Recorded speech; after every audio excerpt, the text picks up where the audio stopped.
আসসালামু আলাইকুম। কাল আসছেন ডোনাল্ড লু। প্রথম আলোর খবর। অনেক গণমাধ্যমও জানে যে তিনি আসছেন 14 তারিখে। তো খুবই ঝটিকা সফর বলা যায়, সংক্ষিপ্ত সফর। এই সফর নিয়ে রীতিমতো লু হাওয়া বইছে বাংলাদেশের রাজনৈতিক অঙ্গনে। আর এটি সম্ভবত বারে বারে সামনে এনেছেন আওয়ামী লীগের সাধারণ সম্পাদক ওবায়দুল কাদের।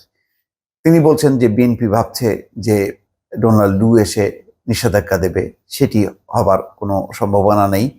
আমেরিকা বিএনপির পাশে নেই। যতগুলো লুকে নিয়ে কথাবার্তা সবই ওবায়দুল কাদের বারে বারে উচ্চারণ করছেন। কেন করছেন জানি না। বিএনপির তরফ থেকে আমি এখন পর্যন্ত একটা শব্দও পাইনি যে ডোনাল্ড লু আসাতে তারা খুব আশাবাদী, তারা প্রতীক্ষা আছেন যে তাদের সঙ্গেও সাক্ষাৎ হবে, এমন কিছু তেমন কথা কিন্তু শোনা যায়নি। এখানে গুরুত্বপূর্ণ বিষয় হলো যে তিনি ব্যবসা, বিনিয়োগ, নিরাপত্তা, প্রতিরক্ষা, জলবায়ু পরিবর্তন, নাগরিক অধিকার সহ দুই দেশের অগ্রাধিকার বিষয়ে সরকারি ও বেসরকারি পর্যায়ে আলোচনা করবেন। হয়তো আওয়ামী লীগের একটি মানে অসন্তোষের কারণ আছে যে সরকারি পর্যায়ের বাইরে কেন বেসরকারি পর্যায়ে আলোচনা করবে। এখানে যেই আলোচ্য সূচি দেখা যাচ্ছে তাতে বেসামরিক বা বেসরকারি খাতের কিছু লোকজনের সঙ্গেও তিনি কথা বলবেন, কিন্তু বিষয়টি স্পষ্ট করেনি মার্কিন দূতাবাস। সেখানে কি বিএনপি বা কোনো রাজনৈতিক দল আছে কিনা তাও স্পষ্ট না। তাহলে কেন এই সফর? তো এই সফরের ব্যাপারে বেশ কিছু তথ্য জানা গেছে যে ডোনাল্ড লু ঢাকা সফরের প্রথম দিনে রাতে প্রধানমন্ত্রীর বেসরকারি শিল্প ও বিনিয়োগ উপদেষ্টা সালমান এফ রহমানের দেওয়া এক নৈশভোজে যোগ দেবেন। এর আগেও কিন্তু মার্কিন কর্মকর্তারা যারাই আসেন না কেন সালমান এফ রহমানের বাসায় তারা নৈশভোজ করেন। এর হয়তো একটা রাজনৈতিক দিক আছে, কিছু তথ্য, কিছু পলিসি হয়তো তারা জানিয়ে দেন সরকারের কাছে, যেটা সালমান এফ রহমানের মাধ্যমে যাতে সরকারের বিভিন্ন পর্যায়ে সেটি মানে সঞ্চারিত হয়। এটা গুরুত্বপূর্ণ বিষয়। কেন সালমান এফ রহমানকে বারবার তারা গুরুত্ব দিচ্ছে? সফরের দ্বিতীয় দিনে বুধবার তিনি পররাষ্ট্র সচিব মাসুদ বিন মোমেনের সঙ্গে দ্বিপক্ষীয় আলোচনা করবেন। পরে তিনি পররাষ্ট্রমন্ত্রী হাসান মাহমুদের সঙ্গে সৌজন্য সাক্ষাৎ করবেন। তার মানে অফিসিয়াল যে আলোচনাটা সেটা পররাষ্ট্র সচিবের সাথে হবে। 3 দিনের ঢাকা সফরের সময় ডোনাল্ড লুর নাগরিক সমাজের প্রতিনিধিদের সঙ্গেও মত বিনিময়ের কথা রয়েছে। তার মানে এই যে মত বিনিময়, এই মত বিনিময়ে মার্কিন যে প্রতিশ্রুতি, তার আগে তারা নির্বাচনের সময় কি বলেছিল, যা ঘোষণা দিয়েছিল সেটি প্রতিফলিত হচ্ছে কিনা, বাংলাদেশের নাগরিক অধিকার, রাজনৈতিক অধিকার, নির্বাচনের অবস্থাটা কি, পরিণতিটা কি, ভবিষ্যৎ কি, নিশ্চয়ই এগুলো বিষয়ে তিনি শুনবেন, জানবেন এবং বলবেন। এই বিষয়টা হচ্ছে খুবই গুরুত্বপূর্ণ। মার্কিন যুক্তরাষ্ট্র যে পলিসি, সেই পলিসির সাথে এটা সঙ্গতিপূর্ণ, কারণ মার্কিন যুক্তরাষ্ট্র বলে যে তাদের পররাষ্ট্রনীতির মূল বিষয় হচ্ছে গণতন্ত্র, মানবাধিকার।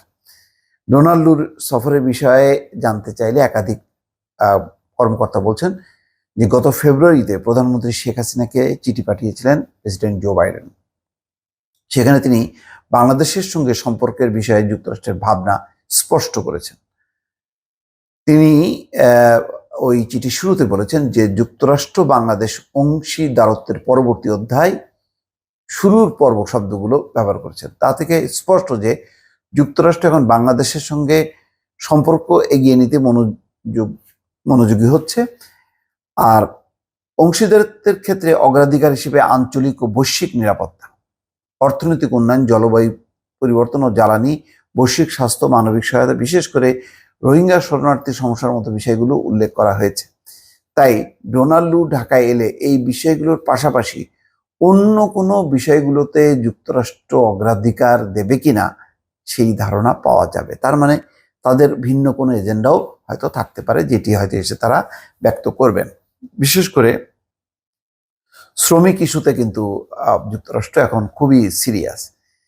তো গত কয়েক মাসে যুক্তরাষ্ট্রের সঙ্গে আলোচনার সূত্র ধরে ঢাকার কূটনৈতিক সূত্রগুলো বলছে যে গণতন্ত্র, নাগরিক অধিকার সহ সামগ্রিক মানবাধিকারের বিষয়গুলো যুক্তরাষ্ট্রের পররাষ্ট্রনীতির অন্যতম প্রধান উপাদান। এবং তারা যেই মার্কিন যুক্তরাষ্ট্র যেই তাদের মানবাধিকার রিপোর্ট, সেই রিপোর্টে কিন্তু বাংলাদেশ সম্পর্কে খুবই খারাপ ধারণাই ব্যক্ত করা হয়েছে। অর্থাৎ মানবাধিকার পরিস্থিতির যে অবনতি হয়েছে সেটা কিন্তু তারা পরিষ্কার করেছে। তো এই বিষয়ে কি তারা সরকারের কোনো কর্তৃপক্ষকে জানান দেবে না?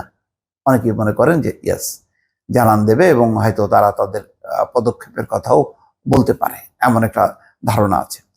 আচ্ছা, তাই বলছেন যে যেহেতু তারা গণতন্ত্র, নাগরিক অধিকার এই বিষয়গুলো গুরুত্ব দেয়, তাই সামনের দিনগুলোতে তাদের যে আলোচনা হবে সেই আলোচনা থেকে এই বিষয়গুলো হারিয়ে যাবে, তার কোনো সুযোগ নেই। আচ্ছা, বাংলাদেশের নির্বাচন পরবর্তী পরিস্থিতিকে বিবেচনায় নিয়ে যুক্তরাষ্ট্র বিষয়গুলোকে তেমনভাবে আর প্রকাশ্যে আনছে না। এমনকি দূর বাংলাদেশ সফরের বিষয়ে যুক্তরাষ্ট্রের পররাষ্ট্র দপ্তরের বিবৃতিতেও প্রসঙ্গগুলো নেই। তবে এই বিষয়গুলো যাতে সম্পর্ক এগিয়ে নেওয়ার পথে বাধা না হয় তা বিবেচনায় নিয়ে সহযোগিতার অন্য উপাদানগুলোকে সামনে রেখেই এগিয়ে যেতে চাইছে। আরেক কর্মকর্তা আভাস দিয়েছেন, দুই দেশের সম্পর্ক এগিয়ে নেওয়ার পর্বে সামনের দিনগুলোতে যুক্তরাষ্ট্র শ্রম অধিকার সুরক্ষার বিষয়টিতে জোর দিতে পারে। ফেব্রুয়ারিতে ঢাকা সফরে এসেছিলেন প্রেসিডেন্টের বিশেষ সহকারী যুক্তরাষ্ট্রের জাতীয় নিরাপত্তা কাউন্সিলের দক্ষিণ এশিয়া বিষয়ক জ্যেষ্ঠ পরিচালক এইলিন লুবাখার। তার সফর সঙ্গী হিসেবে থাকা যুক্তরাষ্ট্রের আন্তর্জাতিক উন্নয়ন সংস্থার সহকারী প্রশাসক মাইকেল শিফার শ্রমিক নেতাদের সঙ্গে মত বিনিময় করেন। গত মাসে বাংলাদেশ সফরে আসা যুক্তরাষ্ট্রের মধ্য ও দক্ষিণ এশিয়া বিষয়ক বাণিজ্য প্রতিনিধি দলের ব্র্যান্ডন টিকফা ফোরামের বৈঠকের পাশাপাশি আইনমন্ত্রী আনিসুল হক ও প্রধানমন্ত্রীর উপদেষ্টা সালমান এফ রহমানের সঙ্গে বৈঠকে শ্রম পরিস্থিতির উন্নয়নে তাগিদ দিয়েছেন। যুক্তরাষ্ট্র যখন ব্যবসা ও বিনিয়োগে জোর দিচ্ছে, তখন শ্রম পরিস্থিতির উন্নয়ন অন্যতম প্রধান উপাদান হিসেবে বিবেচনায় থাকবে বলে ঢাকার কর্মকর্তাদের মত। অর্থাৎ শ্রম অধিকার এই বিষয়গুলো থাকবে, শ্রমিকদের ট্রেড ইউনিয়ন করার অধিকার, এই বিষয়গুলোর উপরও জোর দিবে। নির্বাচন এবং যেই নির্বাচনটা হয়ে গেল সেই বিষয়ে তারা কোনো মত দেবে কিনা, নির্বাচনে তাদের যেই ভিসা নীতি সেটির ব্যাপারে তারা কোনো ধারণা দেবে কিনা, বিষয়গুলি স্পষ্ট নয়। তবে নাগরিক সমাজের সঙ্গে যেই আলোচনার কর্মসূচি আছে সেখানে নিশ্চয়ই যুক্তরাষ্ট্রের মনোভাবটা আরো পরিষ্কার হবে। দর্শক ভালো থাকবেন, আল্লাহ হাফেজ।